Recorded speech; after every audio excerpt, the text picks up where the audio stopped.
packed up the bike and took a quick ride to the Duke Chapel to take some pictures and video. Heading out after, I could feel the sweat dripping down my legs into my boots. I was soaked and the motorcycle was showing 95 degrees. Before too long, I made my way to I-95 South. In the past, I would have just ridden straight through and home in one shot. I still had 3 riding days to be back home on day 50. I decided an overnight in Hilton Head Island, South Carolina, and Daytona Beach, Florida tomorrow would be a great finale to the journey.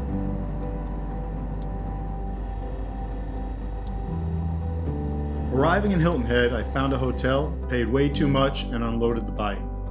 After changing, I walked to the beach, which was more like a beach in the Northeast compared to the tropical beaches of South Florida. The beach in Hilton Head was a spectacular sight.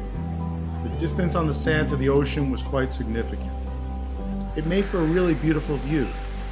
There were areas where water had gathered and formed little streams that were in the process of making their way back to the ocean. I headed to the water's edge, went in ankle deep, and paused to appreciate that I was now touching the Atlantic Ocean. Just a few weeks ago, I was touching the Pacific Ocean. It was a great feeling to have crossed the country in both directions, from the Atlantic to the Pacific and back to the Atlantic. Over 11,000 miles traveled so far, and 3 more riding days to go. I walked the beach, letting the surf wash over my feet. Before I left the beach, I took the time to wash my face with some seawater. It was kind of a ritual, which I did at the Pacific as well. I simply wanted to feel the water, taste and smell it, and in a way the water symbolized my connection to the earth, nature, and the universe. I walked away from the surf and headed off the beach feeling a tremendous sense of gratitude and accomplishment.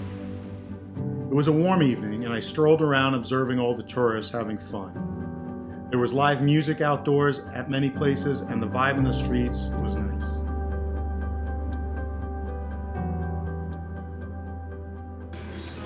At dinner tonight, even though I sat at the bar to eat, there wasn't an opportunity to strike up a conversation. It was crowded and noisy. There was live music and a lot going on. I sat there thinking, I have a really cool story to tell. This 50 at 50 journey, it was day 48. There were over 11,000 miles traveled and countless tales to tell of the road. I was content and smiled to myself knowing that I did something that was more than just an impressive act of endurance on the motorcycle. It was so much more than the miles I traveled. It truly was what I hoped it would be, an endeavor of the soul. As I sat there in the crowd, but by myself with my own thoughts, I reflected on the fact that I was with the best version of myself. It was so easy to find him on the road.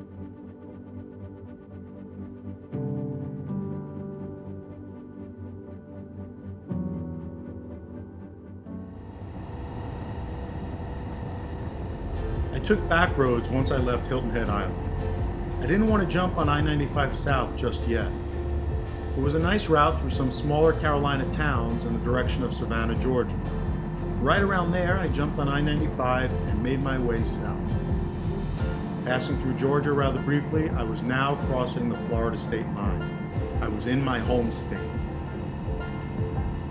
It was a surreal feeling knowing that I could actually just ride right home in several more hours. But the trip was 50 days at 50 years old. I rode through Daytona, passing the International Speedway, and then down Main Street. Everything was deserted. I've been here during Bike Week in March over the years, and it was a totally different experience.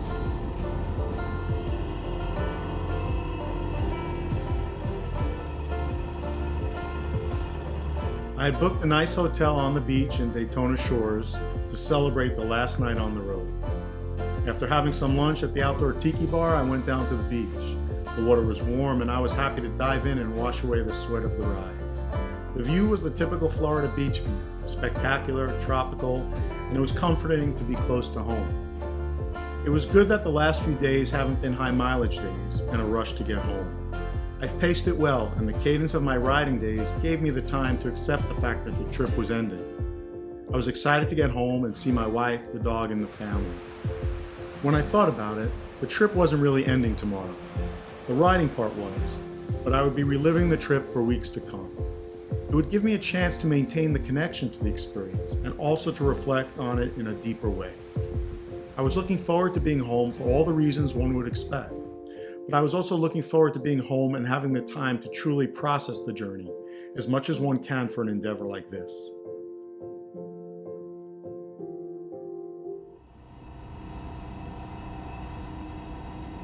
"50 days and 11,600 miles, from the Atlantic Ocean to the Pacific Ocean and back." Today was about finally getting home and the end of the 50 at 50 journey by motorcycle. Riding from Daytona today, I was super motivated to get home. I thought about not being on the motorcycle tomorrow and the days that would follow, and how things would be different from the last 50 days. However, I was excited for the next phase of this journey. This was the phase where the experience would be further etched into my soul. I guess that had already happened. Maybe what would come next would simply be the recognition and acceptance of all that had occurred over the 50 days. Feeling a tremendous sense of accomplishment and joy for having made the journey, I throttled in a straight line south. As I started to pass familiar exits on I-95, the realization that this phase of the journey was concluding was prominent in my mind. There was no sadness, just joy. Riding down the highway, I had a broad view. I could see the road unfolding and the trees whizzing by. I was smiling in my helmet, feeling blessed for what I had experienced and excited to reach home. A flood of thoughts and realizations came forward and greeted me and then faded. Inspiration sometimes is hard to hold on to. I was hoping as the days pass and I think on the trip, that I'd be able to capture some of those feelings and put them on paper. Sometimes thoughts, realizations, and ideas are like trying to catch lightning in a bottle. As I rode, I didn't try to hold too tight to those thoughts and ideas. It was like all the wonderful moments of the trip. You just had to let it unfold and be here now, be in the moment.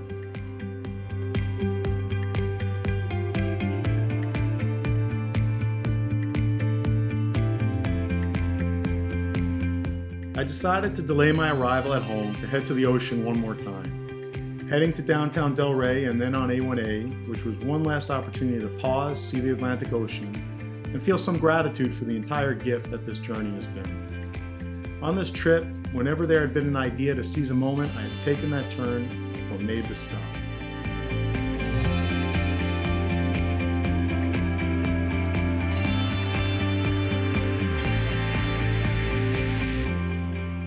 I was getting closer and closer to home. I was trying to be easy on the throttle, but I was excited. Driving down my block toward my house, I could see my wife Jeanette walking our dog Buddy. I slowed the bike. It was a beautiful sight and a great feeling to have someone waiting for you. Shedding my gear, a big sweaty hug from my wife, and playing with the dog, I was home. So happy to be home, so happy for the journey, so happy.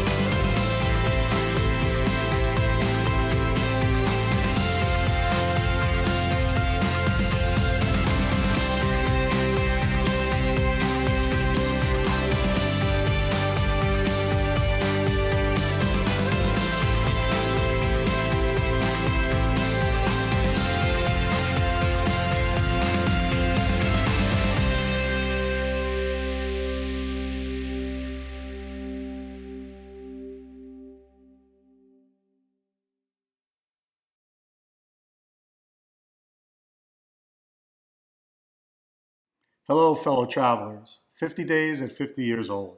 The journey took place May 1st through June 19th of 2018. It's now February of 2021, more than 2.5 years later. It's week 46 of the COVID-19 lockdown, and I've spent the last several months reflecting on the trip.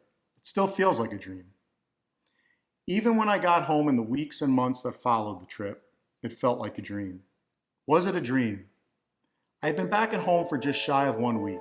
I was happy to be home and easing into life off the bike and off the road. In a sense, I had assumed the role of observer, watching myself adjust to the new normal. On the road, I was kinetic, on the move, and experiencing new moments every day. There were things to do, but there wasn't the opportunity to procrastinate or postpone too much. At home, it was easy to put things off. that needed to get done and to get stuck in front of the TV binge watching. It was just an observation and not an indictment of binge watching. I had caught up on some really good shows. There was a level of disorientation being back. I was adjusting well and so happy to be with family and at home. However, I was thinking about the journey at times. While I remembered details, it was also a big blur. During the journey, and even at home, there was a strong desire to engrave every moment in my long-term memory. Just like taking a picture or a video, it wasn't possible to hold on to a moment. You can't reproduce it by staring at a picture. Even if I did the trip 1,000 times, I wouldn't be getting any closer to painting an exact picture of the moments and the emotions that were experienced that first time. I'd simply be creating new and different moments. During the journey, I knew I couldn't hold on to the moments experienced, and I didn't try to. Be here now. I was living in the moment and experiencing a range of physical, emotional, spiritual feelings. That's how it worked. Whether you stood in place and snapped tons of pictures, it wouldn't hold the information with respect to what you felt at that instance in time. Now I was home. There was a longing and a desire to make sure that memories were lasting and didn't fade. It was very similar to the feeling you have when you wake up from a great dream in the middle of the night. You have this feeling and the message, possibly some of the details. You're sure you'll remember it in the morning. When you rise from your slumber in the AM, you've lost it. There's just an inclination of something, some slight reminder. You feel a sense of loss, as if the meaning of life and the universe just slipped through your hands like sand on the beach. Whether a dream or reality, it had shaped me. I am different. I am the sum total of all those past experiences, including the 50 at 50 journey. So while I might not be able to play back the exact moments and feelings, I do take comfort in the fact that who I am at this moment is in part because of that journey. There has been nothing lost and nothing forgotten. There was a transformation and a metamorphosis in who I am. It might not be profound, or it might be. It might be a lasting set of observable changes, or it might be a smoothing of some rough edges that go unnoticed. I believe most of us have this tendency to want to relive past moments as a means to draw more appreciation and value out of the experience. Clearly, this is a loop and a fool's game. Ultimately, it can lead to regrets, which we know are not good things. Should-haves and could-haves take you nowhere. I will continue to reflect on the journey as a way to propel me forward. The 50 at 50 journey was and is the rocket fuel for whatever comes next. My memories of the trip are the sparks that ignite that fuel to keep me moving forward. Dreams and memories are the inspiration. There is no doubt that this journey had shaped me in new ways. Even if it felt like a dream, I was still renewed and traveling in new directions.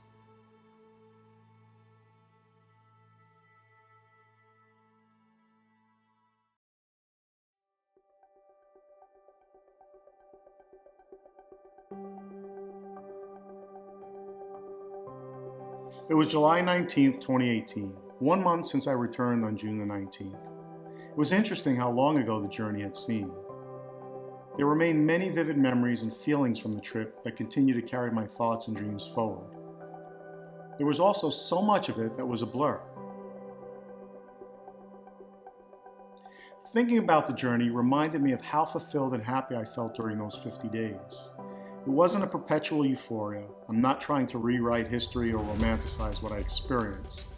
However, during those days, I felt that I was living who I am and evolving toward who I wanted to be in a very purposeful way. The coming fall season would mark 20 years living in my current home and over 28 years in the same general area. I struggled to think about where I belonged, what my purpose was, and what comes next. Where was all this coming from? It was the stark contrast between how I was living on the road and how I was living at home. Was being on the road a holiday from reality, or was it a glimpse into a new reality? Did the journey show me a way of being where I felt more connected to the world in a way that allowed the best version of myself to rise up? I'm not suggesting that it's a choice between being on the road full-time or living in one place. The experience revealed the contrast with respect to who I am at home and who I was and how I felt on the road. It shined a light and revealed to me the possibilities for a greater sense of joy that I could carry in my life. My passion was at the forefront of my existence when I was on the 50-50 journey. The mundane was in the background. Back in Florida, that was flipped around. There were aspects of the place, my surroundings, the lifestyle here that left me wanting. It was a combination of the place changing and me changing. It was weird, but there were times where I felt less connected and more alone in the familiar surroundings of my hometown than I did on the road. Everyone was so busy. Most conversations were superficial because no one had time. People were on autopilot, and breaking news was a huge distraction. What was next and where was I going? It wasn't totally clear, but I'd be getting back on the bike next month for another overland journey to take this newfound perspective for a ride. I was hoping the horizon would become a bit less foggy from the vantage point of the motorcycle. I'd be on my way to Atlantic Canada and Newfound. North up the east coast of the US, a bunch of ferries to Nova Scotia, Prince Edward Island, and finally Newfoundland before returning home. It was an exciting time, and I was looking forward to being back on the bike.